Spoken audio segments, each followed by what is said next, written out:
Saya ingin bertanya, apakah hal-hal yang tidak dilakukan atau dicontohkan oleh Rasulullah S.A.W. Tolong kalau nulis nama Rasulullah jangan ditulis S.A.W. Ini termasuk orang-orang yang pelit.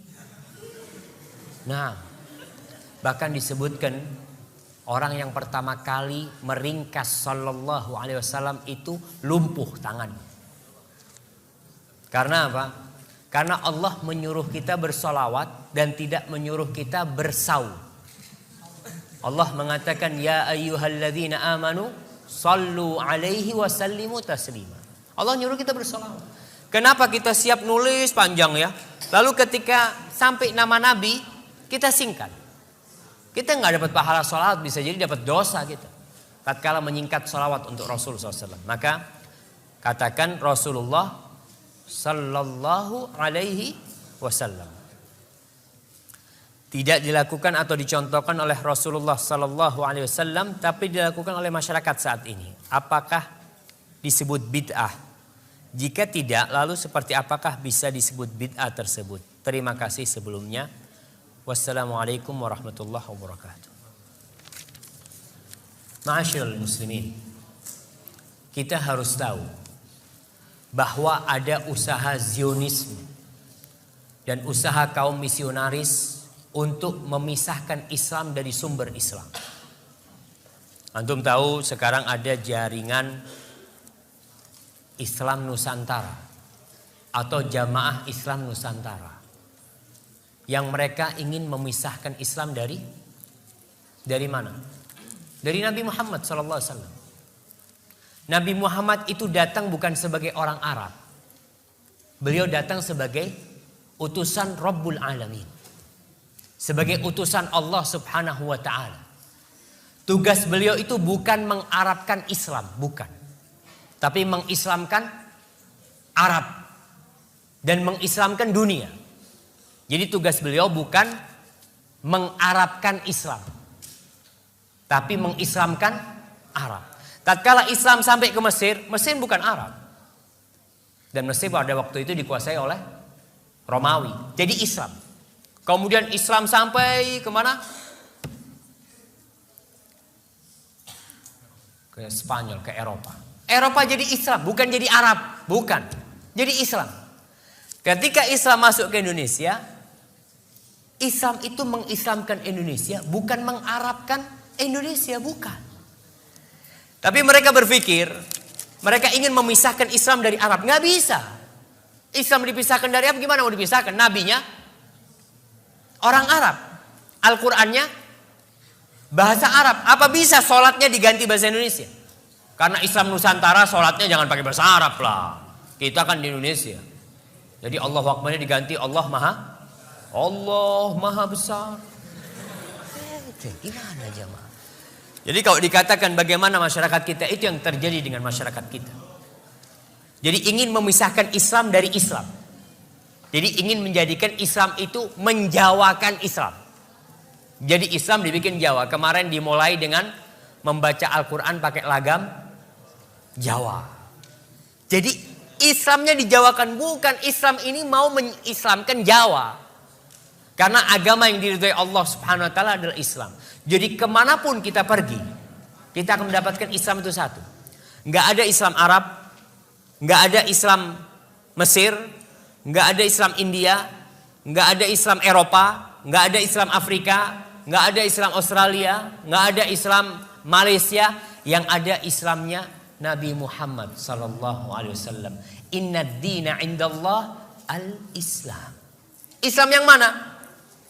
Yang dibawa Rasulullah SAW. Kalau mau ada nabi baru di Indonesia, sudah berusaha. Kemarin di Indonesia ada nabi namanya Ahmad Musaddiq. Iya, ngaku jadi Rasulullah. Muncul Lia Eden, muncul orang-orang mau bikin agama baru. Jelas orang menolak, tapi sekarang usahanya dibalik. Bagaimana mengislamkan atau menjawakan Islam? Indonesia ini ada berapa bahasa, saya mau tanya? Ada 300 lebih bahasa di Indonesia. Ada berapa suku di Indonesia ini? Ada ratusan suku. Terus mau gimana? Apa setiap suku punya Islam yang berbeda-beda nanti? Ini Banyuwangi Using, Islam Using. Ada Islam Madura, ada Islam Sunda, ada Islam, nggak mungkin jamaah. Dan itulah usaha yang perlu diperbaiki ya. Bahwasanya agama yang diridhai Allah ini agama Islam, bukan agama Jawa, bukan Islam Jawa. Terus bagaimana dengan kita lihat tradisi-tradisi?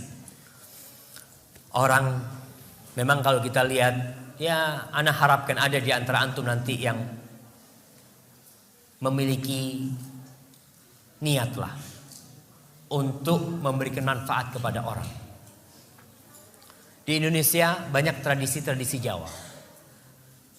Ketika Islam masuk ke Jawa, Islam itu melalui 2 periode. Yang pertama, periode pengislaman Jawa, pokok Islam. Orang Jawa pokok Islam. Dia mau sholat, nggak sholat, yang penting Islam. Dulu ada acara namanya sekaten. Sekaten itu dari syahadaten. Jadi orang dulu masuk pokoknya syahadat dulu. Mau sholat nggak apa-apa. Lalu kemudian Wali Songo, ulama-ulama yang datang ke Indonesia ingin menyempurnakan Islam itu. Islam yang sudah masuk ke Indonesia. Tapi penyempurnaan Islam itu tidak pernah berhasil sampai hari ini. Karena ketika mereka sedang berusaha menyempurnakan Islam, masuk Belanda dengan salibnya. Masuk Belanda dengan salibnya. Masuk Belanda dengan misionarisnya. Bahkan sebelum ada Al-Quran diterjemahkan ke bahasa Madura, sudah ada Injil berbahasa Madura pada waktu itu. Kita tahu bahwasanya penjajah itu membawa 3. Apa yang mereka bawa? Mereka cari gold, terus glory, dan gospel. 3G. Mereka cari kejayaan, mereka cari emas, dan mereka akan tebarkan gospel itu. Dan itu yang terjadi di Indonesia. 350 tahun kita dijajah, alhamdulillah masih Islam ya. Walaupun ada yang masuk Kristen, ada, tapi tetap kita menjaga keislaman kita seperti itu. Kemudian mereka berusaha bagaimana orang Islam tetap Islam tapi Islamnya nggak benar. Itu yang terjadi sekarang.